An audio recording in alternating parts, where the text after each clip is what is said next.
What's up, guys? Welcome back to All Gains Mindset. We talk about diet, fitness, dating, health, all that kind of stuff. So today we're going to go over Law 4 of the 48 Laws of Power series that we got going on here. Let's get right into it. Alright, guys, so Law 4 of the 48 Power states, always say less than necessary. When you are trying to impress people with words, the more you say, the more common you appear, and the less in control. Even if you are saying something banal, it will seem original if you make it vague, open-ended, and sphinx-like. Powerful people impress and intimidate by saying less. The more you say, the more likely you are to say something foolish. Okay, so what does this all mean? Let's break it down a little bit. Yeah, so pretty much by you not saying too much, you keep yourself mysterious and you keep yourself in a way where no one has the power over you to understand, the things that can hurt you, or the things that, so they can use whatever to your advantage, right? If you say less, then they don't know. And if they don't know, then they can't control you.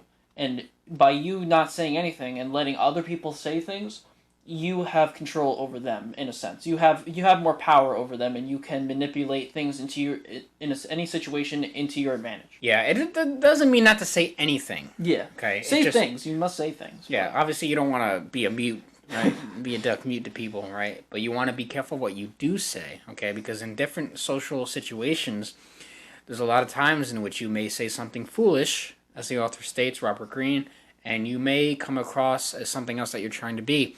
A lot of people, they rattle on way too much about certain things, like when they talk about their goals or women or like anything really, especially in the work environment. So like if you're at a business meeting and you say too much, everybody will know where you're at, and they're gonna they might take advantage of you in some way or try to overcome you or something like that. Yep. But when you say a little bit less in social situations, you say just enough to get them invested in the conversation, emotionally invested, and they want to know more. And then you give them a little bit, and then you kind of stop, and then you let them talk. Right? You should always let them be doing more talking.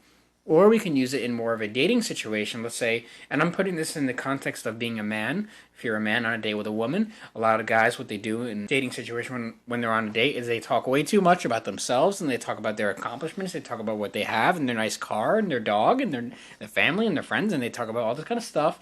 And what they should be doing is let the girl do more of the talking. So they should be asking her questions and let her go on, and if she's into you, of course, she's going to be talking a lot. Trust me. Trust me.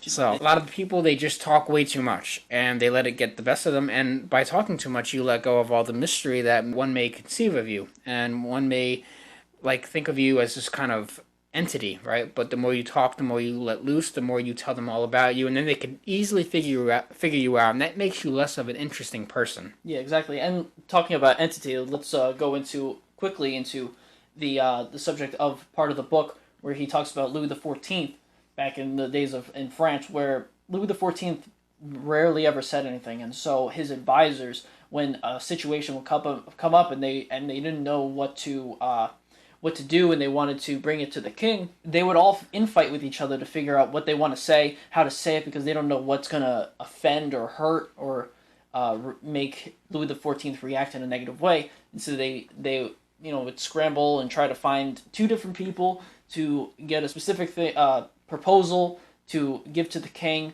and they'd have two different ones, and so they both go, and Louis XIV literally would just sit there, listen, and once both of them got all their stuff done, all he would say is, "We shall see," and walks away.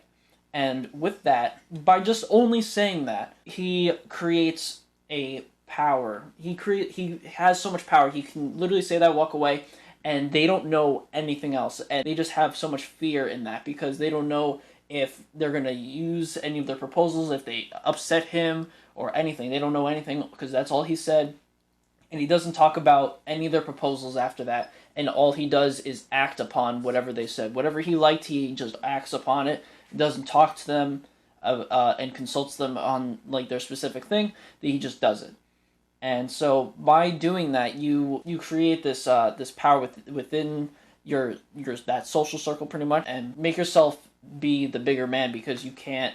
No one knows what affects you, and you leave that to yourself, and you keep your words at a minimum, and you give them enough to where they they got something, but they didn't get what they wanted. Yeah, once again, you should not. It's not that saying that you should be extremely quiet or anything, but you should not be. You should not go overboard with it. You know, you should just be careful of what you say. Especially, a lot of times it's not always as well what you say, but it's how you say it. So the more, so in a lot of situations, like let's say you're trying to debate someone, even, and you just say way too much, and then they can find out something in what you said to win the debate or something. Exactly. And they could try to overthrow you in that sort of way. You just got to be very careful what you say and who you say it to, because some people won't really care about what you say and they'll be like whatever. But then there's others that may take what you say and use it to their advantage to make you look bad. So you just got to be very careful of what you say and where you say it as well. Yeah, exactly. And when you say it, you can't take it back. Yeah, you can say, "Oh, I'm going to take that back."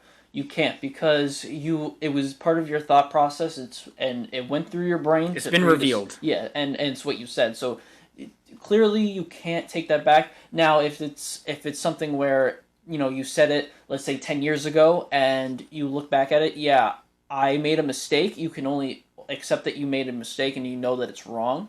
You can only do that, but you can't fully take it back. You can only say that, oh, this is a mistake and I need to live with that. And that's all you can do. You can't take back the words that go through your mouth. Yeah, it's like a first impression. It never goes away. It's there. It's there to stay. It happened. Get over it. Yeah. So with that said, we're going to end the video here. So guys, like the video if you like this kind of content and these laws that we're doing. And also hit the subscribe button so you can see all the future videos that we got coming up and you can finish up these laws of power with us. So with that said, we're going to see you guys in the next video. Stay tuned for more.